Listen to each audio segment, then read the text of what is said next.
93,1 Bahasa FM Radio Lokal Jaringan Global. Sobat Bahasa, lisan adalah cerminan isi hati.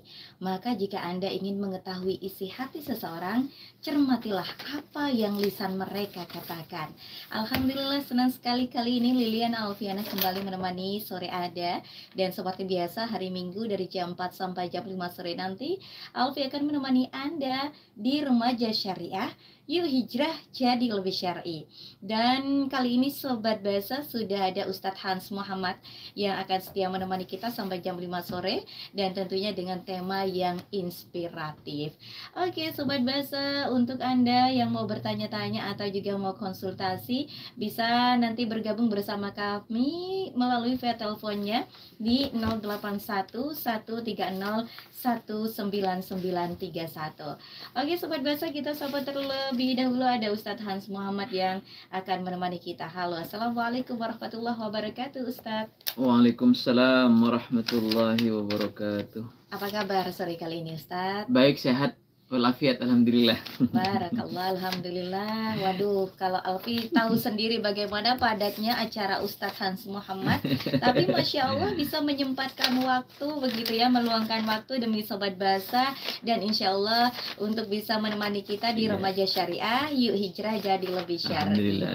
Alhamdulillah, semoga Ustadz selalu diberikan kesehatan dan juga selalu diberikan kekuatan dan dalam lindungan Allah Subhanahu wa taala. Amin, amin ya rabbal alamin. Baik, Sobat Bahasa, sore kita kali ini yaitu kita akan membahas tema tentang remaja tentunya ya. Dan pastinya kita akan mengajak Sobat Bahasa. Jadi tema kita sore kali ini yaitu tentang kalau ingin happy jangan suka mencaci maki. Wah, kayaknya sih ini bukan hanya sekadar untuk anak muda aja, bisa semua golongan usia masuk ya Pak Ustadz ya. Karena seringkali yang namanya perlakuan caci maki itu bisa kita temukan dengan gampang dengan siapa saja. Baik itu dalam kehidupan realita, kehidupan sehari-hari, atau juga tidak jarang kali ini dengan mudahnya kita lihat seliweran di media sosial gitu ya. Baik itu di Instagram, baik itu Facebook, atau bahkan WhatsApp yang sering kali kita scroll kalau kita mengisi waktu kosong gitu. Kayaknya nih kalau Alfi membayangkan gitu Ustadz, ada kepuasan dan kebahagiaan tersendiri begitu ya ketika kita kayaknya sudah meluapkan emosi atau meluapkan rasa caci maki kita, walaupun itu hanya sekedar di media sosial. Nah, di sini apa benar sih Ustadz? Haruskah dengan cara caci maki begitu ya untuk membuat kita itu puas dan bahagia gitu? Apakah tidak ada cara-cara lain yang mungkin bisa lebih bijaksana gitu ya?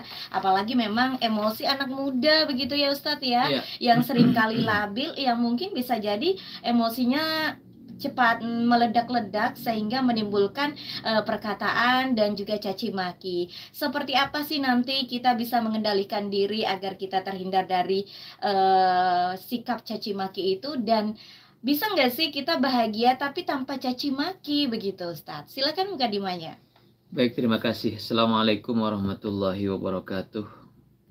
Bismillahirrahmanirrahim. Walhamdulillah wassalatu wassalamu ala Rasulillah Sayyidina Muhammad ibn Abdillah wa ala alihi wa sahbihi wa mawala, amma ba'du. Qala rabbi shrah li sadri wa yassir li amri wa hlul 'uqdatam min lisani yafqahu qawli.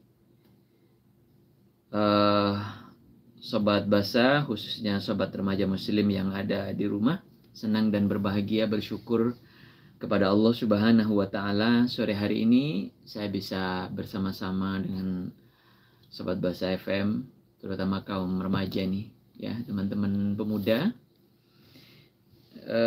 Tidak hanya karena saya hadir di 93,1 tapi bisa hadir di studio ini Mbak. Alhamdulillah. Nggak by phone ya Ustaz ya? Lama tak hadir di studio by phone ya, karena memang banyak kesibukan.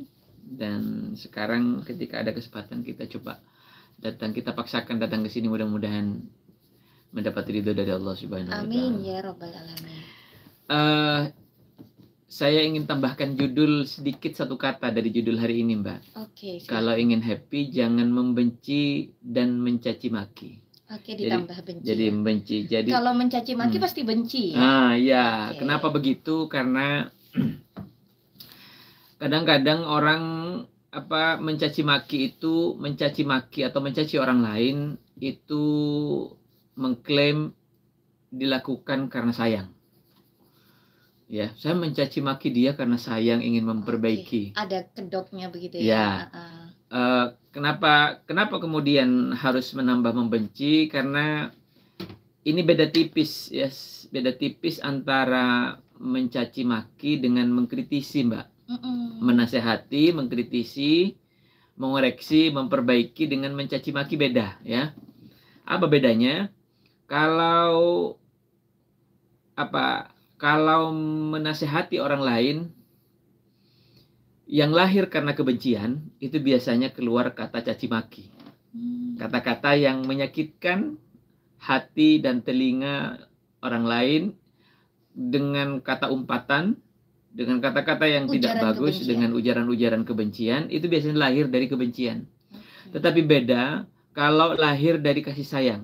Jadi saya menyampaikan, mengoreksi Mbak Alfi misalnya, atau kepada siapapun, karena saya peduli kepada dia, karena saya sayang kepada dia, sayang kepada anak saya, sayang kepada istri saya, sayang kepada keluarga, sayang kepada murid-murid saya, maka kemudian saya marah kepada dia, lalu kemudian saya mengoreksi dan memperbaiki, tidak akan keluar kata-kata caci maki karena lahir dari kasih sayang. Ya, beda. Pasti ini. Beda ya. Beda. Ya? Jadi ini dari sisi bahasa ya, tapi dari sisi hubungan emosional itu juga beda, Mbak. Jadi dari kontak emosi terhadap objek antara yang menyampaikan dan yang disampaikan itu juga sentuhannya beda. Kalau nasihat-nasihat itu lahir karena kebencian dan nasihat-nasihat itu lahir karena kasih sayang dan perhatian. Nah, tema ini menjadi menarik karena belakangan ini, baik itu di dunia nyata maupun di dunia maya, yang namanya mencaci maki ini kayaknya sudah menjadi sarapan pagi kalau pagi-pagi, menjadi konsumsi makan siang kalau siang, kalau malam menjadi konsumsi makan malam. Begitu kita buka medsos, media sosial, entah itu Facebook, entah itu TikTok, itu Instagram, entah itu Twitter, yang namanya caci maki luar biasa. Luar biasa. Dengan mudahnya bisa kita ketemukan ya. Artis dengan artis, ya. Penggemar kepada artisnya. Jadi kalau saya menyaksikan media sosial, di situ artis atau siapapun yang mengunggah konten atau status, itu saya selalu baca di komentarnya. Netizen ya. Ya, saya membaca netizennya itu. Bukan saya ingin komentar juga, tidak, tapi saya tertarik kadang-kadang. Benar, ini biasanya di komentar ini banyak cacian, selain pujian itu banyak cacian, bahkan cacian makian itu lebih banyak daripada pujiannya. Ya, padahal kontennya itu bagus loh, nasihat-nasihat. Ya. Itu kadang-kadang dicaci itu sama netizen. Ya. Netizen maha benar, Ustaz. Ya. Kemudian artis sesama artis, mantan istri dan mantan suami saling mencaci maki. Padahal dulu sudah pernah sehidup semati, pernah hidup satu atap, bahkan pernah hidup satu kamar. Ya, tiba-tiba begitu sudah berpisah saling mencaci maki di media sosial lagi. Akhirnya para pendukungnya, para pencintanya ikut mencaci maki. Ikut-ikutan. Ya. Para tokoh, saya tidak mau menyebut itu kiai atau apa siapa. Pokoknya para orang-orang tinggi, orang-orang besar juga begitu sekarang. Saling mencaci maki, yang karena inilah, karena itulah ya, yang kemudian membuat resah para pengikut-pengikutnya. Resah bagi pro, resah juga bagi yang kontra. Akhirnya kemudian caci maki ini menyebar di media sosial, mengganggu pikiran dan hati kita. Nah, inilah sebenarnya dampak dari caci maki. Padahal di dalam agama Islam yang namanya caci mencaci itu, membenci itu dilarang, ya, dilarang. Alasan apapun, bahkan kepada orang yang berbuat dolim sekalipun, sebenarnya kita tidak boleh mencaci maki. Apalagi kepada pemerintah, karena tidak suka kepada pemerintah atas nama oposisi, atas nama pembenci misalnya, atas nama yang tidak pro pemerintah kemudian mencaci maki sekalipun tidak cocok dengan kebijakan, tidak bisa dibenarkan. Kita boleh menyampaikan kritik dan saran kepada siapapun, bahkan kepada pemerintah, itu dengan cara-cara yang beradab, dengan cara-cara yang santun, dengan kalimat-kalimat yang elegan, ya, yang sopan. Kenapa begitu? Kita mengutip kepada ayat Al-Quran di mana ada kisah ketika Nabi Musa alaihissalam hendak menghadapi Fir'aun, itu diingatkan oleh Allah Subhanahu wa taala di dalam surat At-Taha ayat 44, Mbak. Ini bayangkan seorang Fir'aun yang sombong, ya, yang angkuh, zalim, bahkan mengaku Tuhan. Coba bayangkan. Ini jelas sudah. Dia zalim, kafir lagi pasti ya, kafir pasti. Zalim, mengaku Tuhan, sombong lagi. Itu Nabi Musa dilarang untuk berbuat kasar kepada kepada Firaun supaya bisa baik, katanya dia, bisa sadar. Apa itu dalam Al-Qur'an? Faqula lahu qawlan layyinan ya la'allahu yatadzakkaru aw yakhsha, katanya Allah ini. Wahai Musa, maka berbicaralah kamu berdua. Pada berdua itu maksudnya Nabi Musa dengan Nabi Harun, ya. Maka berbicaralah kamu berdua kepadanya, alias kepada Fir'aun, dengan kata yang lemah lembut. Coba bayangkan, dengan kata yang lemah lembut. Mudah-mudahan ia menjadi sadar dan takut. Yaitu dasar Fir'aun, karena aku dan sombong, dikasari saja tidak mau taat, tidak mau beriman, apalagi dihalusi, kan begitu kan. Nah ini ya, bahkan Nabi Muhammad menegaskan untuk kita sebagai umatnya, ya, yang mengklaim mencintai dan mengikuti sunnahnya. Nabi Muhammad SAW menegaskan, katanya Nabi, kalau Rasulullah SAW, inni lam ub'athu la'anan wa innama bu'ithtu rahmatan. Saya ini tidak diutus untuk memberikan laknat. Melaknat itu kan mencaci maki, kamu ini kadrun, cebong. Melaknat ya, melaknat. Kata Nabi, inni lam ub'atsu la'anan wa innama bu'istu rahmatan. Saya ini diutus oleh Allah bukan untuk melaknat, tetapi saya diutus ke dunia untuk rahmat, untuk memberikan kasih sayang kepada umatku seluruhnya itu tanpa terkecuali, apalagi kepada sesama Muslim. Bahkan dalam hadis lain Rasulullah SAW bersabda, sibabul muslimi fusukun, mencaci maki orang muslim adalah kefasikan. Nah di sini itu dari sisi sisi bagaimana Islam menyikapi tentang kebencian yang melahirkan caci maki dan umpatan, ujaran kebencian, terutama di media sosial, bahkan di dunia nyata ya. Bagaimana kebencian dan caci maki itu betapa melahirkan ketidaktenangan. Tidak hanya ketidaktenangan kepada orang lain, tetapi bahkan membuat kita tidak tenang. Katanya ungkapan bijak, kebencian, kedengkian, caci maki itu sebenarnya ibarat orang sedang menghunus pedang kepada orang lain untuk membunuh, tapi sejatinya pedang itu sedang melukai dirinya sendiri. Apa maknanya? Saya ulangi ya, Mbak ya. Orang yang suka membenci, orang yang di hatinya tertanam kebencian, ada kedengkian, ada dengki iri, bahkan dia mengungkapkan kebencian itu dengan laknat, dengan caci maki, dengan ujaran kebencian, itu sejatinya seperti seseorang yang sedang menghunus pedang kepada orang lain, tetapi sejatinya pedang itu sedang menghunus dirinya sendiri. Kok bisa gitu, Ustaz? Artinya apa? Orang yang sedang mencaci maki orang lain, mungkin dia maksudnya untuk menyakiti orang lain, tetapi sebenarnya dia berlahan-lahan telah menyakiti diri sendiri.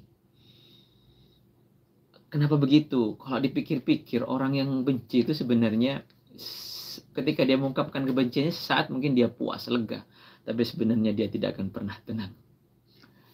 Dia akan dihantui oleh rasa dendam, dia akan dihantui oleh rasa benci. Hatinya bergejolak, berdebar-debar, darahnya naik, ya, darahnya naik, malam tidak bisa tidur, dia tidak bisa tenang. Kalau kemudian dia terlanjur menyakiti, apalagi menyesal, dia juga tidak tenang. Bagaimana nanti kalau yang saya caci dia datang ke saya untuk membalas dendam. Dan banyak hal-hal, rasa berdosa itu kalau tobat. Kalau tidak bertobat, maka kebencian itu akan terus semakin membesar, menambah. Dan kalau tidak selamat, maka akan melahirkan beberapa penyakit. Darah tinggi, penyakit jantung dan segala macam, ya kan? Makanya kata pakar kesehatan bilang sebenarnya kunci sehat dan ingin umur panjang sederhana. Hilangkan rasa benci, hilangkan rasa dengki, hilangkan sifat-sifat kotor di hati dan pikiran. Positive thinking kepada orang lain, tebar senyuman kepada orang lain, maka engkau akan disehatkan dan dipanjangkan umurnya. Ternyata benar, saya membaca dalam buku Quantum Healing itu, ternyata 75% penyakit itu disebabkan oleh pikiran.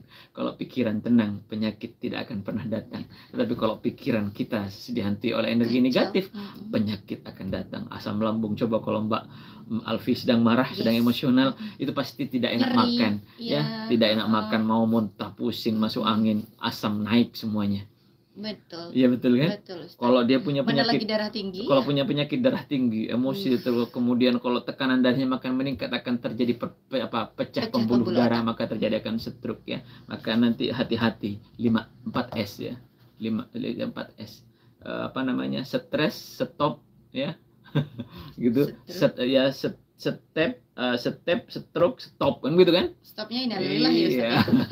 Makanya jangan. Orang membenci itu bisa stres sebenarnya, dia kalau membenci stres. Apalagi sampai kemudian lahir ungkapan-ungkapan rasa benci. Sekalipun di medsos, mulut mungkin dijaga, tetapi jarimu adalah harimau, gitu kan? Oke. Saya kira itu sebagai mukadimah, Mbak. Oke, Masya Allah, luar biasa sekali. Ini kayaknya seringkali banyak orang yang mengalami ada di posisi seperti itu. Ya, benar kata Ustadz tadi. Mungkin oke lah kita bisa menahan, menstop mulut kita untuk tidak mencaci maki. Tapi karena gamblangnya media sosial dengan mudahnya bisa kita jangkau dan dibawa kemana-mana, akhirnya kadang untuk meluapkan itu kayaknya sangat mudah gitu ya Ustadz ya. Terlebih yaitu tadi kita dengan mudahnya mengetik jari. Tapi lagi-lagi yang diketik itu adalah ujaran kebencian, caci maki terhadap orang yang mungkin membuat kita itu gondok atau sebel begitu Ustadz. Betul. Nah, ya kalau Alfi bukan membenarkan, tapi gini Ustadz, manusiawi lah ya kita. Kadang kita nggak bisa kalau nggak benci sama seseorang. Kadang kitanya sudah tenang, tentram, ada aja orang nih kadang di sekitar yang bikin kita ilfil, yang bikin kita benci gitu. Tapi bagaimana sih caranya Ustadz supaya kita itu bisa mengkontrol diri, bisa kita lebih ke menjaga, sekalipun ada pengaruh dari lingkungan sekitar kita yang membuat kita dalam tanda kata benci, nah tapi kita bisa meredam emosi kita, tidak sampai mengeluarkan kata-kata ujaran kebencian atau bahkan caci maki. Kayak gitu gimana cara membentenginya Ustaz? Iya, pertama yang harus kita lakukan agar kita tidak, dari mulut kita, dari jari kita tidak keluar ujaran kebencian, mencaci dan memaki. Saya sepakat memang ya manusiawi punya rasa benci, manusiawi. Tetapi guru kita mengajarkan,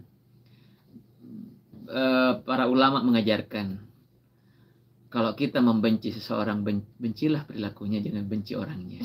Iya kan? Ini sulit. Ini sulit. Tetapi harus terus kita belajar bagaimana kita mampu melakukan. Semua orang bisa salah, bahkan kita, ya. Oleh karena itu yang harus kita lakukan supaya tidak sampai keluar ke ujaran-ujaran kebencian, kata mencaci dan memaki itu, pertama harus muncul keinginan kuat dari diri kita dulu. Saya harus menahan diri untuk tidak membalas, tidak mengeluarkan, seburuk apapun pikiran saya, sebenci apapun saya kepada seseorang, kepada perbuatan seseorang, jangan sampai keluar kata-kata benci, ya. Maka itu bagian dari ikhtiar, ya. Kemudian yang kedua, harus ditanamkan juga dalam hati dan pikiran kita untuk berpositive thinking, husnudzon. Positive thinking ini meskipun kita nggak salah, dianya salah, tetap harus berpositive thinking ya Ustaz, positive thinking kepada orang bahwa tidak ada manusia yang sempurna, kan begitu kan? Di balik ketidaksempurnaan pasti ada kelebihan. Apa yang baik menurut kita belum tentu baik menurut Allah. Apa yang buruk menurut kita bisa jadi yang terbaik menurut Allah, ya. Kita benci seseorang karena dia tidak sempurna, bisa jadi dia lebih sempurna di mata kita di hadapan Allah. Iya kan? Nah, ini kalau terus berpikiran seperti itu enak gitu, jadi enak. Bahkan ada orang meludah di hadapan kita, kita tidak akan marah. Kita akan berpikir positif. Oh, dia mungkin tidak lihat saya. Iya kan?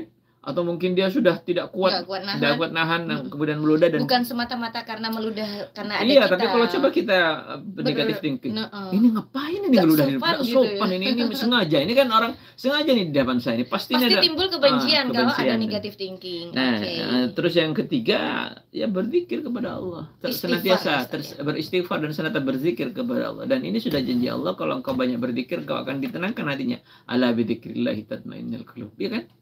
Kalau engkau berzikir kan pasti akan ditenangkan.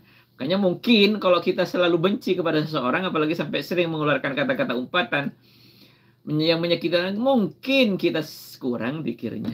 Astagfirullahaladzim. Kurang zikirnya. Jangankan berzikir, sholatnya sering ditinggal. Gimana mau tenang hati kita? Padahal sholat itu inna sholata tanha 'anil fahsya'i wal munkar. Sesungguhnya sholat itu bisa mempercayai kekejian dan kemungkaran.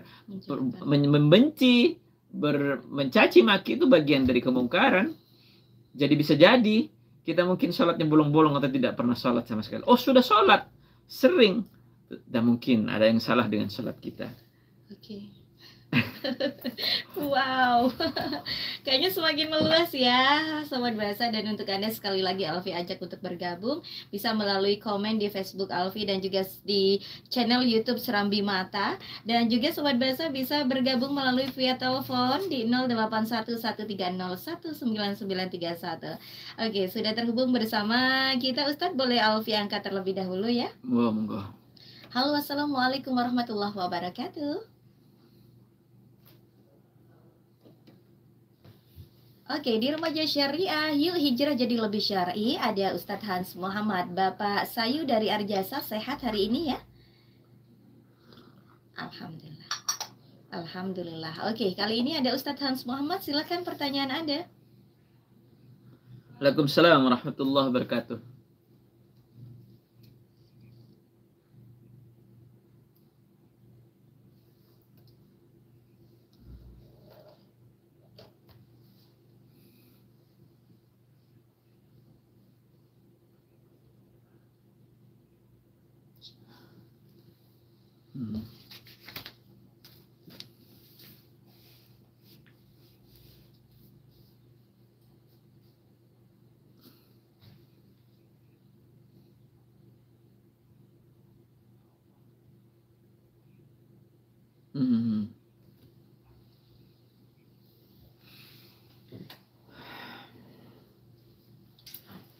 Baik. Waalaikumsalam warahmatullahi wabarakatuh. Terima kasih Pak Tris Sinuarjasa. Kalau tadi saya mengatakan bahwa kita harus berpikir positive thinking gitu ya, itu bagian dari ikhtiar supaya tidak muncul kebencian dan caci maki. Kalau pertanyaannya bagaimana supaya negative thinking itu tidak keluar? Yes. Bagaimana caranya ya? Apakah itu termasuk golongan orang-orang yang bodoh kan gitu ya? Kalau saya tidak sampai begitu ya. Banyak orang kok yang pinter tapi lebih memilih diam. Iya, banyak orang yang bodoh tapi milih diam. Tapi banyak juga orang yang pinter tapi justru suka mencaci maki. Ya, makanya gini. Banyak orang pintar terlihat bodoh dengan cara. Nah, disinilah pentingnya akhlak ya, ajaran tawadu. Ketika kita pinter, maka jangan pernah merasa pinter. Orang kalau sudah merasa, ini susah Mbak. Orang kalau sudah merasa, kalau dia pinter merasa pinter, maka dia akan gampang membodohkan orang lain. Kalau dia besar, merasa paling besar, maka dia akan suka mengkerdilkan dan mengecilkan orang lain. Kalau dia kaya, merasa paling kaya, maka dia akan suka menghina dan merendahkan orang lain. Makanya jangan sampai punya penyakit merasa ini. Ya, merasa paling hebat. Dia akan pasti suka mengkerdilkan orang lain. Orang lain belum dianggap lemah semuanya. Tapi kalau kita merasa bahwa kita bukan apa-apanya, di balik kesempurnaan kita mesti banyak kekurangan. Makanya ya selain kita belajar terus untuk positive thinking, maka kita juga harus belajar juga menanamkan suka introspeksi, muhasabah. Kita senantiasa terus muhasabah pada diri kita sendiri. Artinya janganlah kita merasa paling hebat sekalipun kita punya jabatan tinggi. Janganlah kita suka merasa paling pintar meskipun kita banyak ilmu. Janganlah kita merasa kaya meskipun kita juga banyak harta, rumah bertingkat, mobil 4. Ya, istri cantik, jangan. Semuanya hanyalah titipan. Ketika kita Sadar ketika akan hal itu. ketika kita mati kita akan tinggalkan semuanya, dan kita sadari bahwa itu Allah, bahwa itu adalah titipan Titipan semua dari yang nanti Allah. akan diminta pertanggungjawaban. Nah, kalau sudah pikiran-pikiran seperti itu muncul, maka tidak akan itu. Nah, jadi gini, kalau kemudian apakah itu tanda-tanda kebodohan? Saya lebih memilih mengatakan ini. Orang seperti itu bisa jadi orang-orang yang tidak beriman. Karena ada ungkapan laisal mu'min bit-ta'ani. Tidak ada seorang mukmin. Mukmin itu kan orang yang beriman, Pak. Tidak ada orang yang beriman itu ada orang yang suka banyak mencela. Walal la'ani, ya, suka mencela, bukan orang yang banyak melaknat. Walal fahishi, dan bukan orang yang berkata-kata kotor, ya. Walal badi'i, dan bukan pula orang yang kotor omongannya, ya.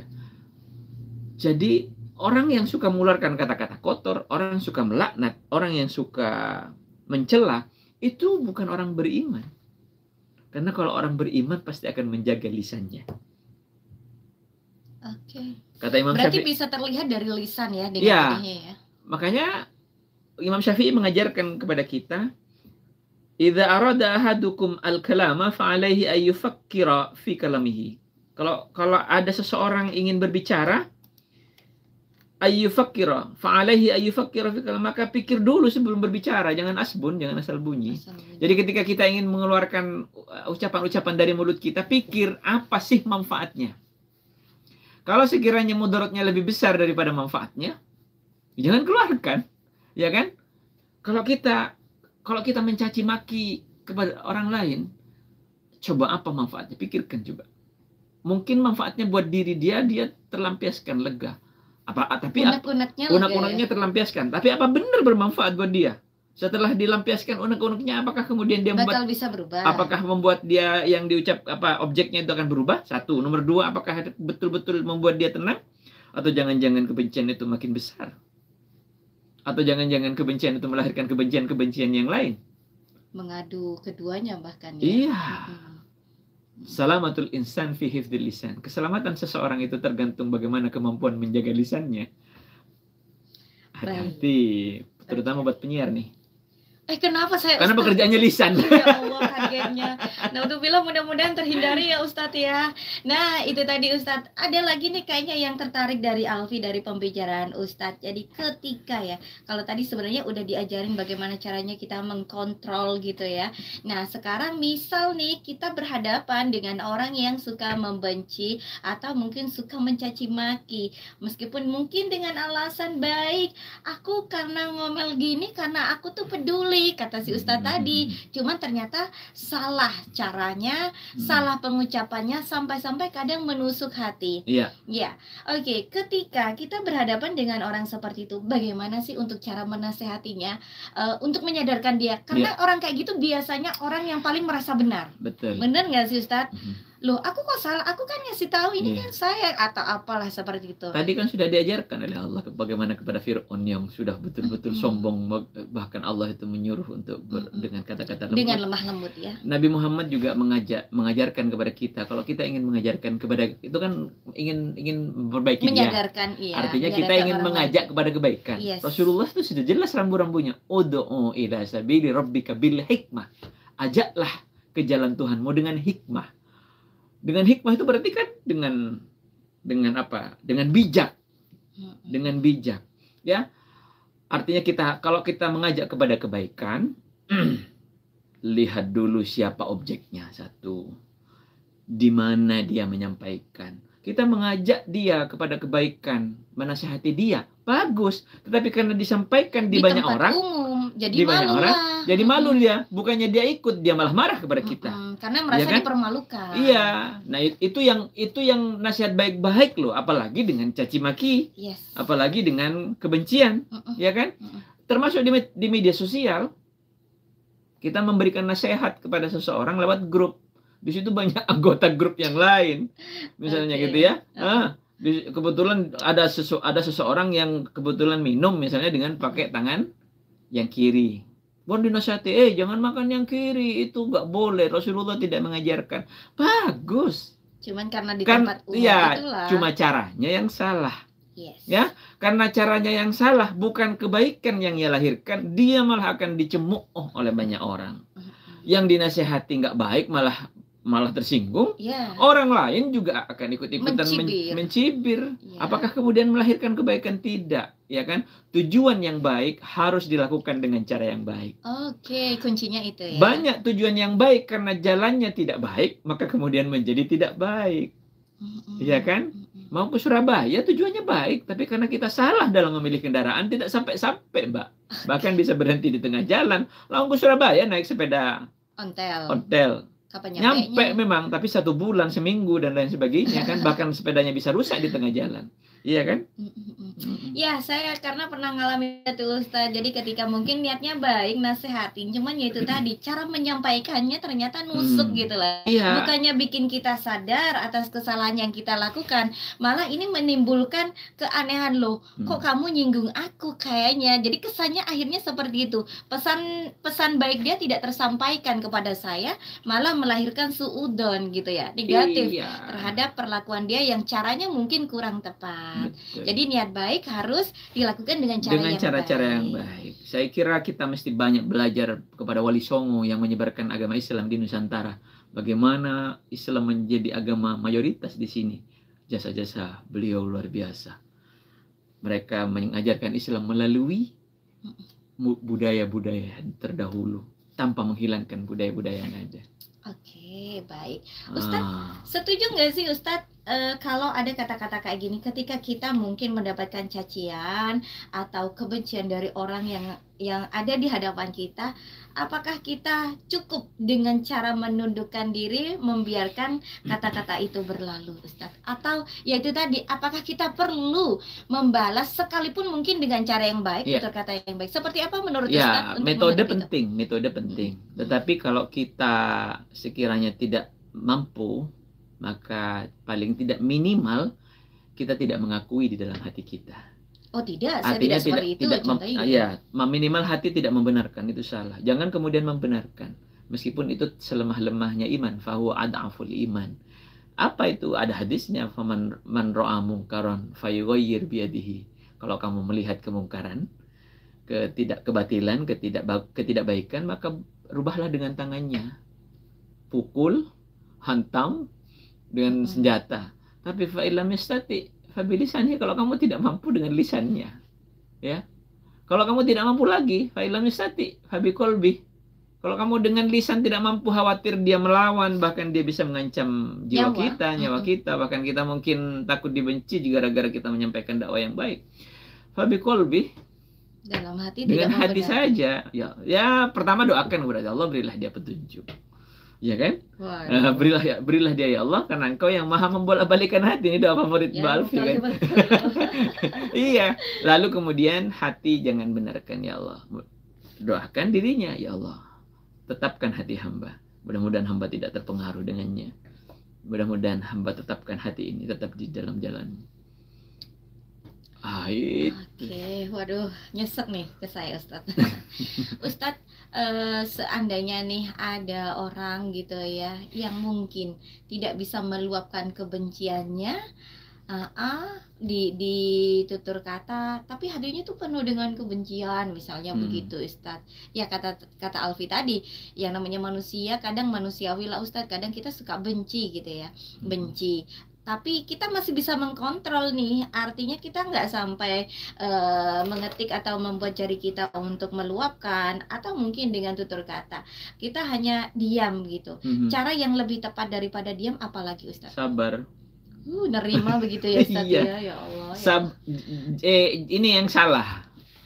Kadang-kadang ada orang yang akhirnya tidak kuat, karena tidak kuat menahan sabar, dia kemudian akhirnya membalas caci maki dan kejelekan orang lain. Alasannya sabar itu ada batasnya gitu ya. Itu nggak benar. Yang benar itu sabar tidak ada batasnya, Mbak. Sabar tak terbatas. Tak terbatas. Semakin kita mampu menahan kesabaran kita, semakin bagus dan semakin mulia. Kita memang bisa marah, katanya orang bijak ya. Kita memang bisa marah, tapi kita akan menjadi mulia kalau kita mampu menahan amarah kita. susah deh kayaknya. Wah susah, saya juga susah. Saya tuh menyampaikan begini bukan berarti kemudian saya tidak pernah marah. Saya kadang-kadang marah, tapi kita sedang belajar. Sama-sama sedang belajar menuju lebih baik lagi. Berarti sebenarnya ada ya cara-cara yang lebih bijak, yang lebih baik ketika kita meluapkan kemarahan kita tanpa ada. Nabi mengajarkan dalam hadisnya, kalau engkau sedang marah, kalau sekiranya engkau tidak kuat dan kemudian kemarahan itu melahirkan kebencian, bahkan bisa melahirkan caci maki, maka segeralah pergi ke tempat wudhu, berwudhulah. Karena sesungguhnya wudhu itu bisa mengurangi dan melunturkan amarah. Kan amarah itu dari setan, Mbak, dari nafsu dan setan. Ya, dari bisikan nafsu dan setan. Makanya bersihkanlah dengan wudhu. Selain sejuk juga mata kita dengan wudhu. Oke, berwudhu ini salah satu cara yang paling gampang untuk melunturkan kemarahan kita. Begitu kemudian setelah wudhu bacalah Al-Quran. Menenangkan hati. Berzikir kepada Allah. Kalau sekarang kan enggak. Kalau marah kemudian ngambil kendaraannya, sepeda motor, mobil, kemudian dia ke jalan. Ngebut-kebutan dalam keadaan stres dan segala macam. Makanya apa? Membahayakan diri dan orang lain kan? Apalagi yang paling parah kemudian lari kepada minum-minuman, narkoba, rusak lah. Siapa yang rugi? Dia sudah disakiti, ya kan? Tetap diri sendiri yang rugi dong, kayak gitu ya Ustadz ya. Kehilangan segalanya akhirnya, rugi 2 kali. Satu, yang kedua, ini yang penting kita mesti motivasi pada diri kita. Kalau kita zalim kepada orang lain, kita benci kepada orang lain, apalagi kita mencaci maki kepada orang lain, salah atau tidak salah orang lain, maka kita ketika yang dicaci maki, ketika yang difitnah itu melakukan kejahatan, maka kejahatannya akan kembali, akan diambil dirinya. Sementara kita yang melakukan kebaikan, pahalanya akan ditransfer ke orang itu. Kalau kita memfitnah dia, ya ketika kita memfitnah, mencaci, memaki dengan sesuatu yang tidak ia lakukan. Baik Ustadz, di menit 50 lepas dari jam 4 sore. Alfi ajak sekali lagi, mungkin ada mau bertanya bersama Alfi dan juga Ustadz Hans Muhammad, silahkan. Tapi kalau tidak, mungkin Ustadz bisa menyampaikan pesan-pesan di penghujung acara kali ini. Bagaimana kita bisa mengkontrol lisan dan jari kita agar tidak mengandung kebencian. Bagaimana caranya kita hanya bisa bertutur kata yang baik, yang bermanfaat, dan pastinya tentu dengan penuh hikmah. Seperti apa itu Ustaz? Ya, kata Al-Quran, Allah berfirman, innamal mu'minuna ikhwatun fa aslihu baina akhwaikum wattaqullaha la'allakum turhamun. Ya, sesungguhnya orang-orang beriman itu adalah bersaudara, maka saling berbaiklah kamu di antara saudara-saudara kalian itu. Suruh berbaik-baik kok. Iya. Kelanjutan dari apa yang disampaikan Imam Syafi'i tadi, idza arada ahadukum al-kalam fa'alaihi al-kalama fa'alaihi ayufakkira fi kalamihi. Jika hendak berbicara, pikir dulu sebelum berbicara. Fa in dhaharat al-maslahatu takallam.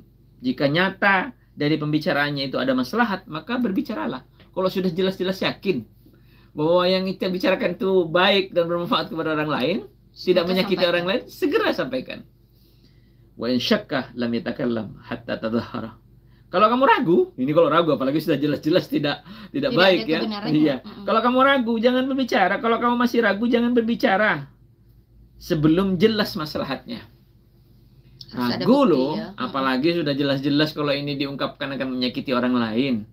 Kalau ini disampaikan akan melukai hati banyak orang, ya sudah, jangan ditahan. Sekalipun itu bergurau. Ya, tetapi kadang-kadang memang ada. Saya dengan teman-teman itu memang kesehariannya bergurau gitu ya, dengan kata-kata yang ini. Ya, kalau ya itu tadi Ustadz, kalau misalnya kita udah sering bercanda, mungkin nih Ustadz dalam kehidupan sehari-hari ada sih sesama teman bilang becikna kayak gitu-gitu.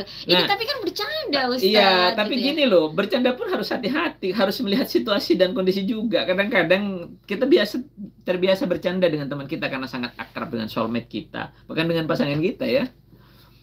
Tapi pada kondisi-kondisi tertentu, pada kondisi yang lain dia tidak pernah marah karena sering bercanda ya kan. Tapi pada kondisi-kondisi tertentu kadang-kadang juga nggak tersinggung.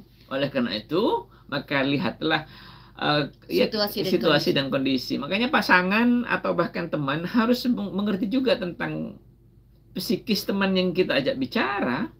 Kalau mungkin kalau kita tahu bahwa teman kita, pasangan kita sedang banyak masalah gitu ya. Ya jangan diajak bercanda dulu, ditahan dulu lah gitu ya.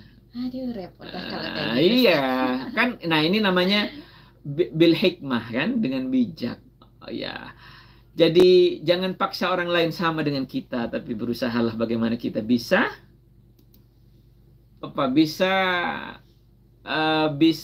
menyesuaikan diri dengan mereka. Bisa beradaptasi. Beradaptasi dengan mereka. Kalau kemudian orang lain dipaksa sama dengan kita, nggak bisa. Lain pasak, lain belalang, lain lubuk, lain ikannya. Kan begitu ya, Mbak ya? Iya, sekarang orang beda-beda ya. Iya, apalagi laki perempuan. Sama-sama laki beda. Kenapa, Ustaz? Lah iya, karena masing-masing itu memiliki sifat dan karakter yang berbeda. Ya kan? Meskipun sudah lama gitu ya, bareng. Nggak bisa, gitu ya. nggak. Jadi berharap sama terhadap orang lain, bahkan sekalipun dengan pasangannya itu ibarat bermimpi di siang bolong, nggak mungkin lah ya, nggak mungkin. Oke, pasti tetap ada perbedaan. Nah, disitulah kemudian ketika kita menghadapi orang yang berbeda sikap, maka jangan kemudian benci, apalagi kemudian lahir caci maki, tetapi berusahalah memahami perbedaan itu. Kalau sudah tahu berbeda, jangan memaksakan. Kalau perlu, kalau itu dianggap sebuah kekurangan, lengkapi dengan kesempurnaan kita. Asik. Nah, begitu kan? Akhirnya saling melengkapi. Yang kurang kita isi, yang lebih kita bagi. Kalau perlu kita perbaiki lebih baik lagi. Seharusnya begitu kan, Mbak ya? Oke. Ya, mudah-mudahan kita menjadi manusia-manusia yang happy. Amin. Happy itu kan senang ya, Mbak ya? Bahagia. Bahagia, yes. Damai. Happy itu tenang. Senang, damai. Cuma ini kan bahasa remaja aja, happy. Ya. Maka kalau ingin kita happy, berpositif thinking lah. Jaga lisan kita, jaga jari jemari kita. Ya udah, kalau bahasa guru saya sudah. Saya pernah kan dulu ini pengalaman, Mbak, dengan pribadi. Saya dulu itu termasuk pegiat media sosial yang sering terpancing. Tersulut juga akhirnya. Ketika saya menulis status biasa-biasa saja, kemudian dikomentari dengan negatif, itu saya selalu terpancing untuk meladeni, membalas dengan meskipun dengan argumen-argumen yang representatif, tapi yang namanya orang, iya, namanya orang sudah tidak suka dijelaskan apapun oleh kita, tetap saja dia tidak terima. Akhirnya saya ditegur oleh guru saya. Sudah, jangan dilayani, katanya. Lagi-lagi sabar ya, Ustaz ya. Sudah, jangan. Akhirnya saya sekarang paling baca cuma gitu. Baca pun diem itu kadang-kadang marah di hati, Mbak. Iya benar, iya kan? Ustaz. Nah, coba bayangkan kalau kita diem saja marah, apalagi kemudian kita bergerak, meledak gitu ya, Ustaz ya. Coba kalau Mbak Alfi pengalaman berkomentar di grup, ketika kemudian komentar ditanggapi lagi dengan dia panjang, menyelesaikan enggak? Tidak, malah bisa. Makin melebar kemana-mana. Maka akan melahirkan kemudaratan yang lain kan? Yes. Betul. Itu dijadi jemari, apalagi langsung ngomong. Maka terjadilah perdebatan. Cekcok ya, Ustaz ya. Perdebatan itu kalau berkelanjutan akan memecah persaudaraan, pertemanan dan seterusnya. Ngeri, Ustaz. Maka dalam pasangan suami istri juga diajarkan jangan berebut menang, tapi berebutlah salah. Iya, salah saya. Meskipun ada yang aku salah tapi tetap aja gak diterima, Ustadz. Kadang ada yang kayak gitu. Nah, ya itu karena pasangannya tetap merasa benar. Ya itu. Lah ya itu. Seharusnya ya harus sama-sama merasa bersalah. Ya sudah, ini salah saya. Ini saja. Ya salah saya. Damai sudah. Yang satunya karena merasa masih benar sendiri ya. Iya. Tapi mending kalau salah satu pasangan masih merasa bersalah. Yang susah sama-sama merasa benar. Waduh, nah, nggak ada solusi. Kalau satunya masih merasa bersalah, minimal satu merasa bersalah, meskipun yang di sana tetap merasa benar, ya kan? Tapi kalau kedua-duanya merasa bersalah, selesai sudah. Ya sudah, saya salah, ya kamu juga salah, ya sudah saling memaafkan, kan begitu. Butuh waktu mungkin ya untuk menyadarkan orang itu ya, Ustaz. Yuk, ya. kita biasakan berhati-hati dalam menyampaikan bahasa lisan dan berhati-hatilah dalam menyampaikan bahasa tulisan. Hati-hati dengan ujaran kebencian, hati-hati dengan caci maki, karena sesungguhnya itu tak ada manfaatnya buat diri kita dan orang lain. Mudah-mudahan kita dijaga oleh Allah Subhanahu wa taala. Diberi kemampuan untuk terus semakin baik dan berhati-hati. Ya, terima kasih Mbak. Mudah-mudahan bermanfaat. Kurang lebihnya mohon maaf. Assalamualaikum warahmatullahi wabarakatuh. Waalaikumsalam warahmatullahi wabarakatuh. Terima kasih banyak Ustadz Hans Muhammad atas ilmu dan juga ilmu yang sangat bermanfaat sekali. Semoga saja dengan apa yang sudah disampaikan oleh Ustadz Hans Muhammad, kita lebih berhati-hati, lebih sadar agar kita bisa mengkontrol diri kita, mengkontrol ucapan dan juga lisan kita, agar tidak menyakiti hati orang lain, tidak merugikan orang lain dan diri kita sendiri. Insya Allah minggu depan ketemu lagi bersama Alfi dan juga Ustadz Hans Muhammad di Remaja Syariah. Yuk hijrah jadi lebih syar'i. Dan Sobat Bahasa, jadikanlah setiap tutur kata kita penuh makna dan mengandung hikmah serta jauh dari kesia-siaan. Saya Liliana Alfiana beserta Ustadz Hans Muhammad pamit. Terima kasih banyak. Wassalamualaikum warahmatullahi wabarakatuh. Bersama Bahasa FM, hidup penuh dengan informasi.